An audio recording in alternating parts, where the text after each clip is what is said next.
Hello दोस्तों, genius question number 1 में आपका स्वागत है। तो चलिए आज बात करते हैं कक्षा 8 के हिंदी के कुछ महत्वपूर्ण सवाल। और ये कक्षा 10 के लिए जो नॉन हिंदी के रूप में प्रयोग किया जाएगा, जो सेकंड लैंग्वेज के रूप में आपका बिहार बोर्ड में उपयोग होगा।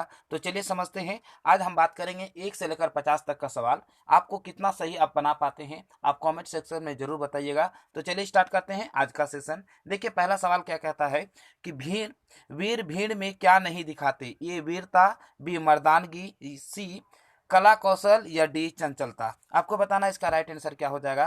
तो वीर जो है भीड़ में क्या नहीं दिखाता है, चंचलता नहीं दिखाती है, यानी ऑप्शन नंबर डी हो जाएगा इसका राइट आंसर। चलिए देखते हैं सवाल नंबर 2 में क्या कहता है। कवि के अनुसार जंगलों में महामंगल रचा देने का काम कौन करता है। ए कर्मवीर, वी रणवीर, सी सूरवीर या डी सत्यवीर। तो ये जो काम करते हैं हमेशा कर्मवीर ही करते हैं, नहीं ऑप्शन नंबर ए हो जाएगा राइट आंसर। चलिए देखते हैं सवाल नंबर 3 में क्या कहता है कि बाल गोविंद भगत की संगीत साधना का उत्कर्ष देखा गया। मतलब सबसे ज्यादा वो संगीत गाने में व्यस्त थे। कब थे। बेटे की मृत्यु के दिन, बी बेटे के परदेश जाने पर, या सी बेटे के जन्मदिन पर, या डी बेटे की शादी के दिन। तो ये जो हुआ था बेटे की मृत्यु के दिन हुआ था, यानी ऑप्शन नंबर ए हो जाएगा राइट आंसर। चलिए देखते हैं सवाल नंबर 4 में क्या कहता है कि बाल गोविंद भगत किन के गीतों को गाते थे। ए कबीर अर्थात साहब, बी तुलसी, या सी राम नाम, या डी इनमें से कोई नहीं। ये जो गीत गाते थे ये कबीर के गीत गाते थे, यानी ऑप्शन नंबर ए हो जाएगा राइट आंसर। चलिए देखते हैं सवाल नंबर 5 में क्या कहता है, गौर से देखिए, है ना।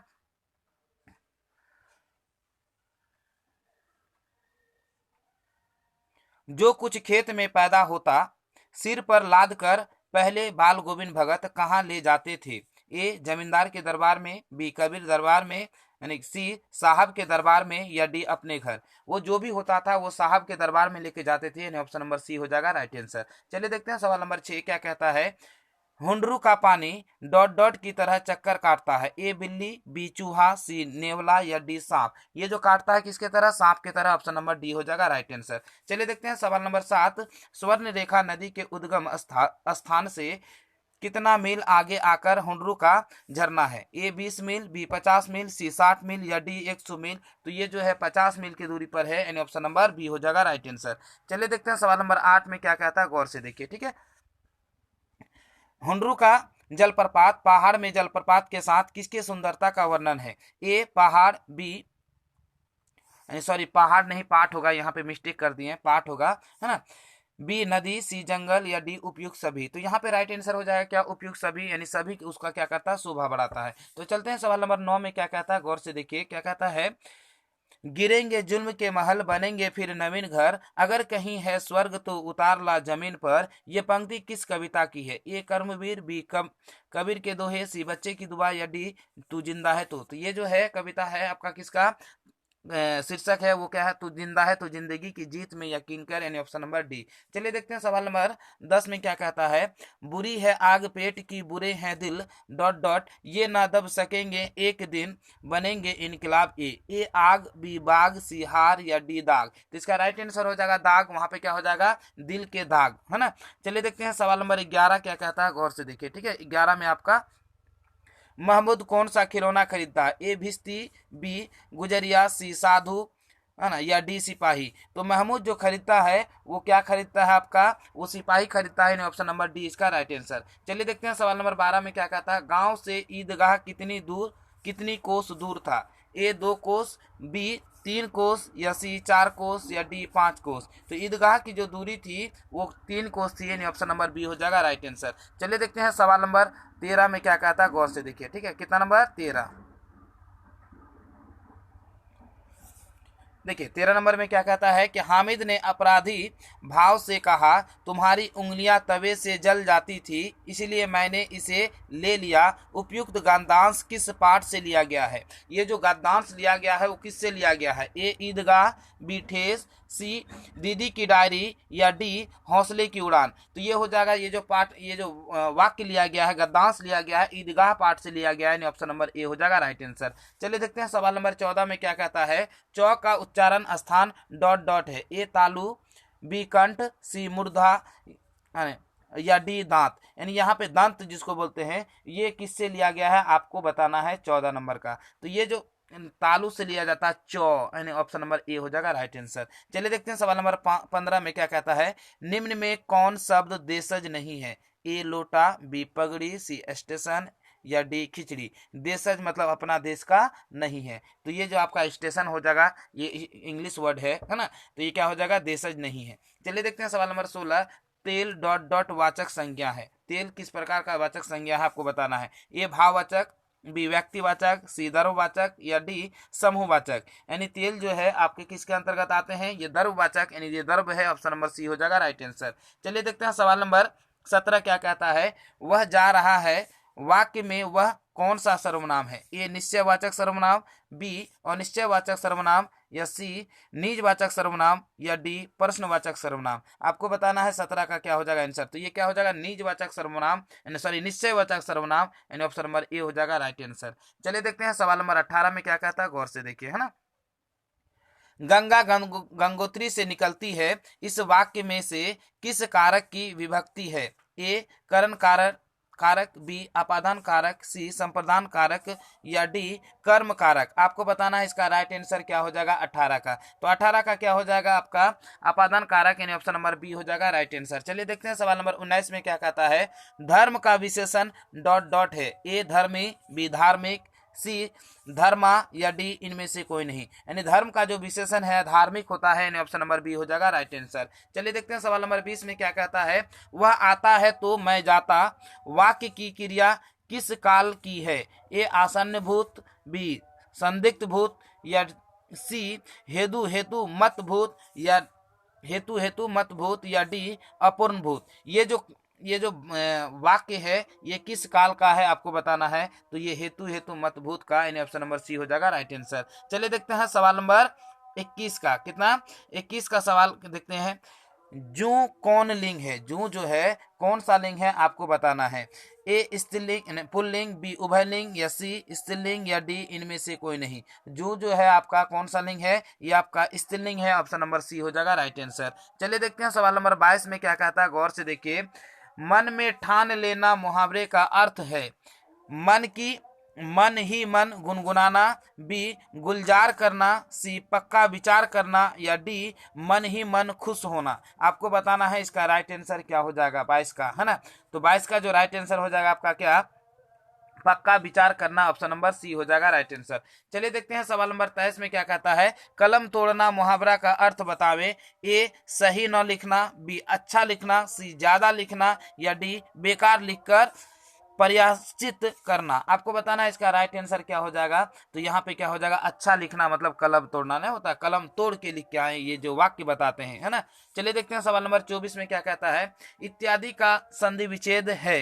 ए इत्य प्लस आदि, बी इति प्लस आदि या डी इति प्लस आदि या डी इत्या प्लस दी। आपको बताना है 24 का राइट आंसर क्या हो जाएगा, तो इति प्लस आदि, ऑप्शन नंबर सी हो जाएगा राइट आंसर। चलिए देखते हैं सवाल नंबर 25 में क्या कहता है, देवेंद्र का संधि विच्छेद है।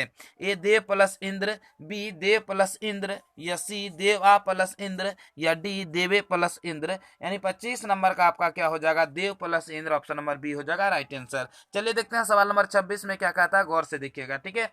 बिहारी के अनुसार रामू यानी भगवान कैसे प्रसन्न होते हैं? ए सच्चाई से, बी बुराई से, सी दिखावा से या डी ब्रह्मांडार से, है ना, ब्रह्मांडार से। आपको बताना है जो आपका भगवान खुश होते हैं वो किसके कारण खुश होते हैं, तो वो क्या होता है, सच्चाई से खुश होते हैं, ऑप्शन नंबर ए हो जाएगा राइट आंसर। चलिए देखते हैं सवाल नंबर 27 में क्या कहता है, बिहारी के दोहे शीर्षक कविता में किस तरह के दोहे शामिल हैं? ए भक्ति, बी प्रेम, सी नीति पारक या डी उपयुक्त सभी। यानी बिहारी के दोहे जो उसको लिखे गए हैं सबसे ज्यादा क्या हो जाएगा, ये सब चीज पाया जाता है, भक्ति भी पाया जाता है, प्रेम भी पाया जाता है, यानी ऑप्शन उपयुक्त क्या हो जाएगा, तीनों, ऑप्शन नंबर डी। चलिए देखते हैं सवाल नंबर 28 में क्या कहता है, गौर से देखिए, दीर्घ सांस ना लेहू दुख सुख डॉट डॉट ही ना भूल, दई दई क्यों करतू है, दई दई सु कबूल। ये जो पाठ है ये कृष्ण बी अल्लाह, सी ईश्वर, या डी साईं, है ना। ये जो बात कहा गया है किसके लिए कहा गया आपको बताना है, ये साईं के लिए कहा गया। ऑप्शन नंबर डी हो जाएगा इसका राइट आंसर। ठीक है, चलिए देखते हैं सवाल नंबर 29 में क्या कहता है। सिरचन को पान का बीड़ा किसने दिया?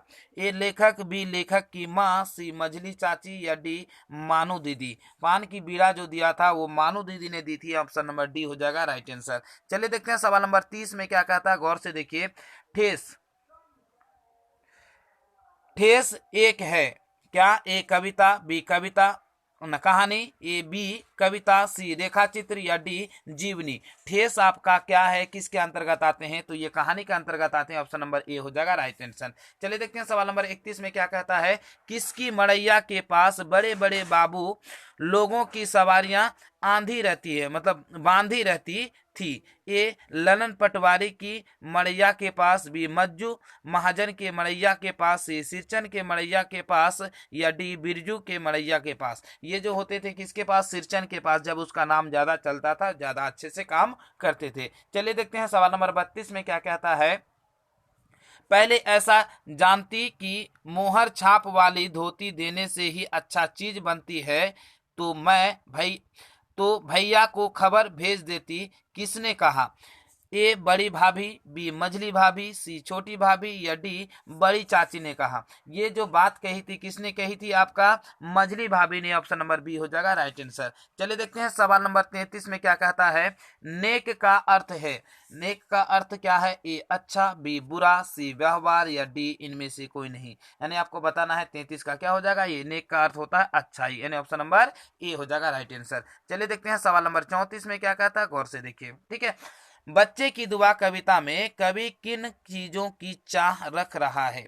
ए दुनिया के अंधेरे को मिटा सके, बी हमारे दम से वतन की सुंदरता बढ़े, सी दर्दमंद और वंचितों का हिफाजत कर सके, या डी उपयुक्त सभी। आपको बताना है इसका राइट आंसर क्या होगा, है ना। तो ये क्या हो जाएगा, ये सब चीज है उसमें बता रहा है, मांग रहा है। ऑप्शन नंबर डी हो जाएगा राइट आंसर। चलिए देखते हैं सवाल नंबर 35 में क्या कहता है। मैं स्त्रियों पर शस्त्र नहीं चलाऊंगा, किसने कहा? ए सेना ने, बी अशोक ने, या सी पुलिस ने, या डी चंद्रगुप्त ने। ये बात किसने कहा था आपको?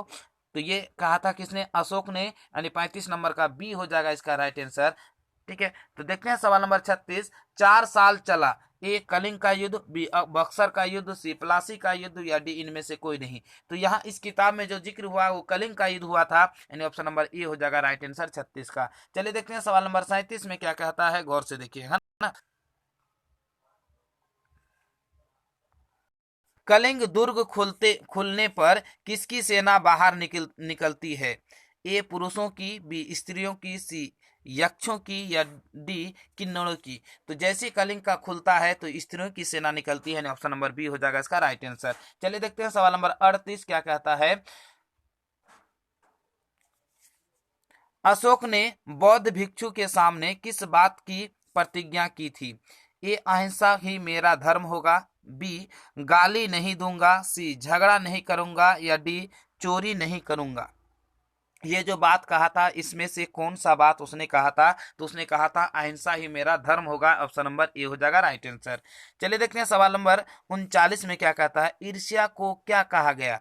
ए प्रतिष्ठा, बी अभिशाप, या सी प्रशंसा, या डी अनोखा वरदान। यानी ईर्ष्या को क्या कहा गया आपको बताना है, तो क्या हो जाएगा अनोखा वरदान, ऑप्शन नंबर डी। चलिए देखते हैं सवाल नंबर 40 में क्या कहता है। हमें नहीं होना चाहिए, ए दयालु, बी कमाऊ, सी ईर्ष्यालु, डी परोपकारी। हमें क्या नहीं होना चाहिए आपको बताना है, हमें क्या ईर्ष्यालु नहीं होना चाहिए। ऑप्शन नंबर सी हो जाएगा राइट आंसर। चलिए देखते हैं सवाल नंबर 41 में क्या कहता है। ईर्ष्या तू न गई मेरे मन से साहित्य की कौन सी विधा है? ए कहानी, बी निबंध, सी रेखा चित्र, या डी उपन्यास। यानी ये जो चीज है, मतलब ये जो आपका क्या है साहित्य है, ये किस प्रकार के साहित्य है आपको बताना है। ठीक है, तो ये क्या थे? निबंध थे। ऑप्शन नंबर बी हो जाएगा राइट आंसर। चलिए देखते हैं सवाल नंबर 42 में क्या कहता है, गौर से देखिए, है ना। रामधारी सिंह दिनकर के किस निबंध में जीवन के रोजमर्रा के व्यवहारों पर टिप्पणी है?